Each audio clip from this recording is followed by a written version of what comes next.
Acadêmico Armindo Amaral Hateteng, decisão de porta fugitivo Arnolfo Teves contra princípio Estado Timor-Leste.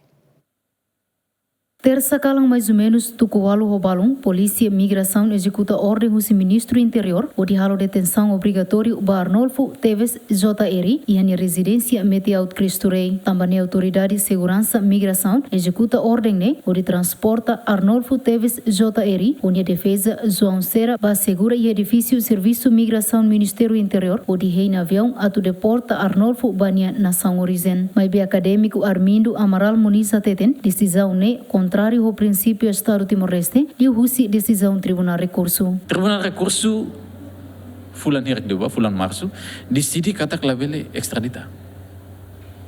Significa, extradição labele não acontece. Também decisão Tribunal Recurso, nia natureza saída. Final, não vincula. Laihatan recurso selo, no decisão tem que vincular. Emohotu tem que implementar.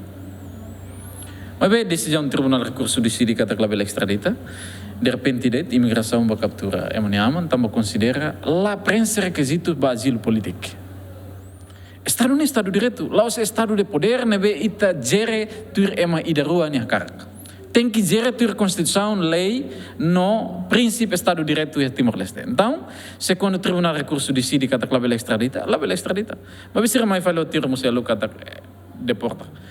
Deporta também sama que foi halau. Emane também ilegal, o jet pribadi no assessor principal va Simoni aeroporto. Não sai momento negara estela deporta. Então na tudian saída. Razão ni da deporta nem la os razão ni da suficiente. A tudian ita memang buka razão na tu halau se tem ação sirai kus mai dan deporta. Mas be deporta também sala momento negara ni la deporta ne. Não sala extradita. Aí memang kita hari kata decisão ni da sirafoti orsekur baruang ne la os decisão legal, mas be decisão politik. Nah, ini kontra prinsip Estado de Direito, nebe kuliah kona supremacy of law.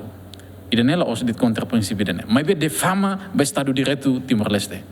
Ita hakar futuro Estado de Direito ida nebe digno, Estado de Direito ida nebe ia futuro.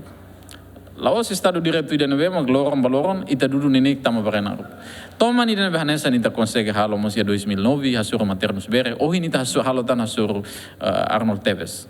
Nela significa que how concorda ho Arnold Teves. Mas bahwa tu dia kata prosesu hasuru ema maksala kida. Tem que tuir nia procedimento legais nebe estabelece Estado idane. E a quinta ne Estado Timor-Leste entrega orna Arnolfo Teves ba Interpol o de lorifila banha nação origem Filipina. Equipa cobertura GMN.